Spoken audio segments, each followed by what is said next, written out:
Finalizando as apresentações, o engenheiro José Armando de Figueiredo Campos, que é conselheiro do IBS e do ILAFA, ele discorrerá sobre as questões relativas ao mercado externo para a siderurgia brasileira, na palestra que está intitulada Inserção Internacional da Siderurgia Brasileira.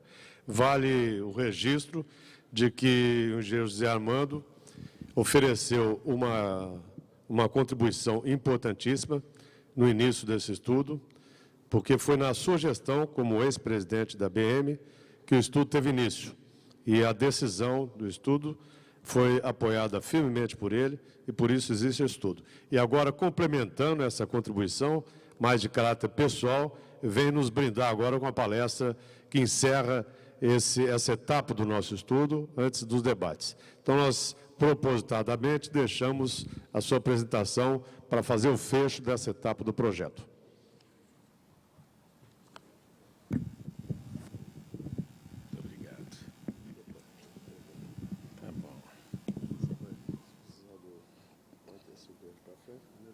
Tá bom. E aqui? Obrigado. Vou girar um pouquinho.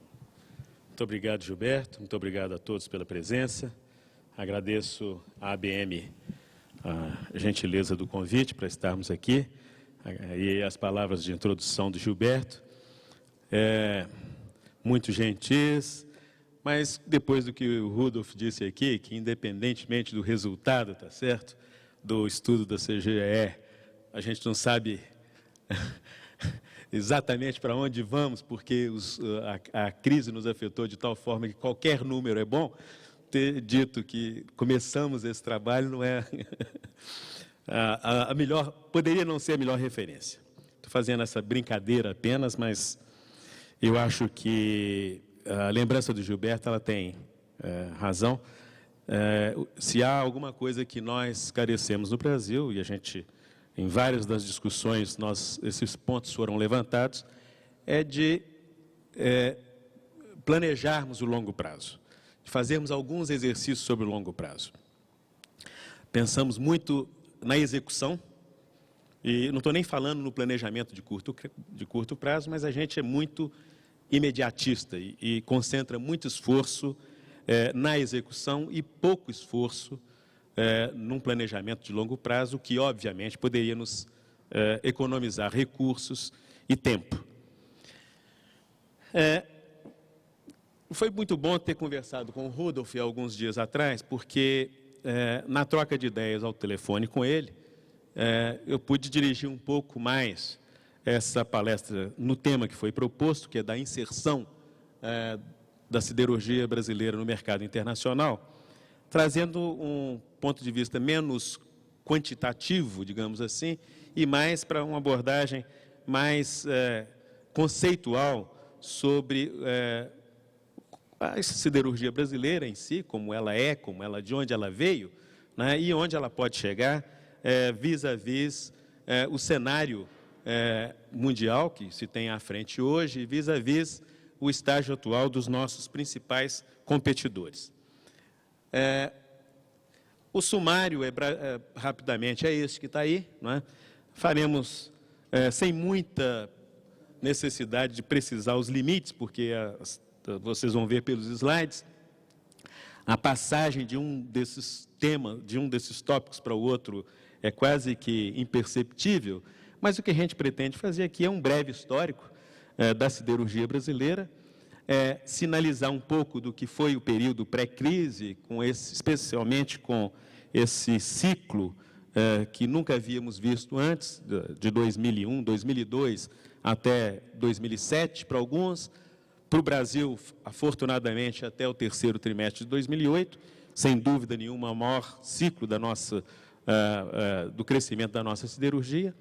Falar um pouco sobre os espaços para a inserção internacional da siderurgia, de uma maneira geral, e dentro desses espaços, numa breve comparação, tentar vislumbrar onde estão localizadas as oportunidades para o Brasil e para a sua indústria do aço, e terminar tentando concluir alguma coisa, mas sem conclusões definitivas, mas muito mais como proposição de pontos para que, no debate, a gente possa discutir melhor. A minha primeira... Eu começo por dizer, ou perguntar, tá certo? Num exercício coletivo aqui, né, por que é que o Brasil já estava pronto para uma siderurgia competitiva bem no início já do século XX? Não é? Muito poucos países naquela época tinham a posição que o Brasil tinha, várias delas mantidas até hoje. Não é? Primeiro, nós já tínhamos reservas provadas de minérios e minérios granulados, coisa que não temos mais hoje, mas de alto teor. Né? Tínhamos também recursos naturais abundantes, principalmente no que dizia a disponibilidade de redutor, no caso o carvão vegetal, em decorrência da expansão da fronteira agrícola. No estado de Minas Gerais, especialmente, havia aí a derrubada de matas para a expansão da atividade agrícola e pecuária, e com isso havia uma disponibilidade de carvão vegetal, um redutor abundante e barato para essa indústria. Havia também a tecnologia disponível para a produção de gusa. Todos devem saber, né, historicamente, o Brasil, poucas décadas após o seu descobrimento, já tinha aqui alguma atividade de produção do ferro, tá certo? Os primeiros registros datam aí de 1530 e poucos, 1540, né, e nos séculos subsequentes, o Brasil desenvolveu alguma atividade siderúrgica, até mesmo porque a principal atividade, a atividade extrativa, mineral no primeiro momento, a atividade agrícola exigia, pelo menos, a fabricação local de ferramentas e com isso nós desenvolvemos a atividade para a produção do ferro. Havia, portanto, uma mão de obra vocacionada para a siderurgia, não digo qualificada, mas como bem nos lembrou o professor D'Abreu hoje, havia, de fato, uma vocação nacional para a siderurgia. Além disso, fundentes e outros fluidizadores e escorificadores, nós tínhamos como insumos fartamente disponíveis, e no início do século XX já havia, em caráter ainda emergente, uma indústria mecânica, nascente, mas vigorosa, principalmente no estado de São Paulo. Nós podemos dizer que a indústria do aço no Brasil já nasceu internacionalizada. Né? Por que eu uso esse conceito? Vocês devem se recordar da fundação da antiga Belgo Mineira, atual ArcelorMittal Longos, né? Em 1921.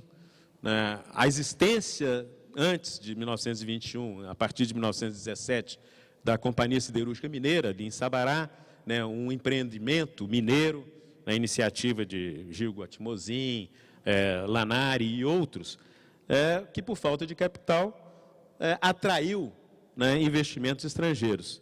Capitais luxemburgueses vieram para o Brasil, em homenagem ao rei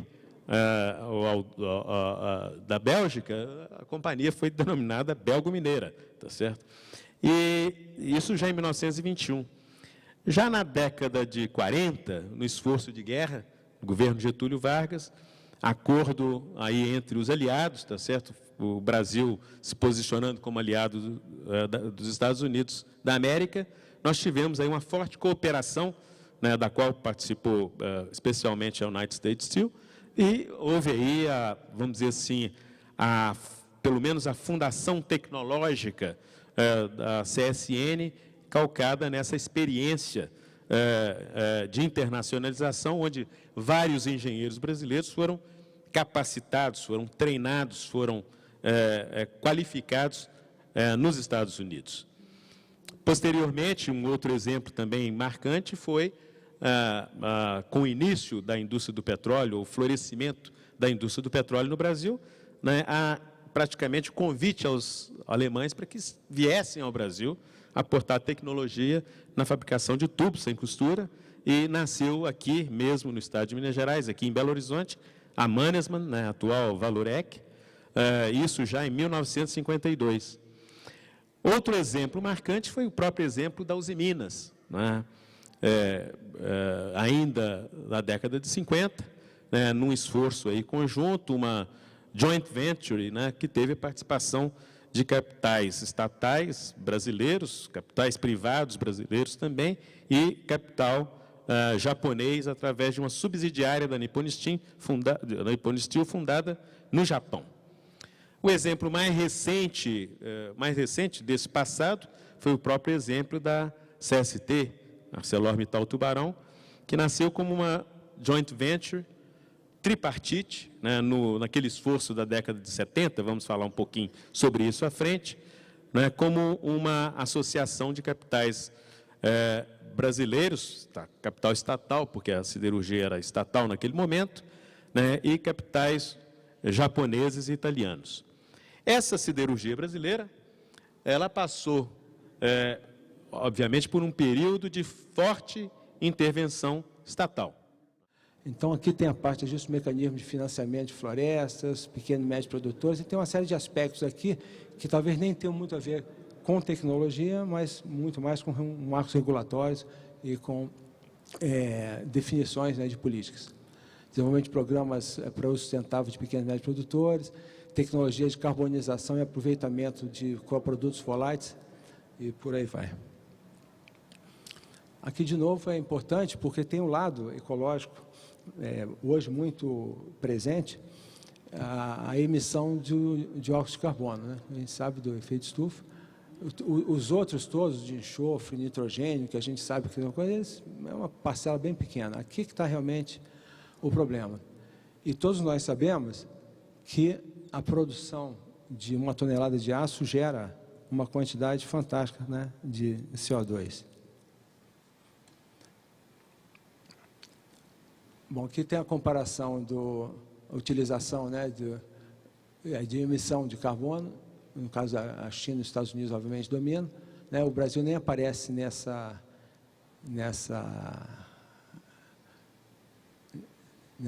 figura, não aparece. Não. Esse 1000 aqui significa também muda da exportação, são países que produzem e exportam, então não é bem um consumo per capita, mas de qualquer forma é uma área em que o país eventualmente teria um grande espaço para crescimento.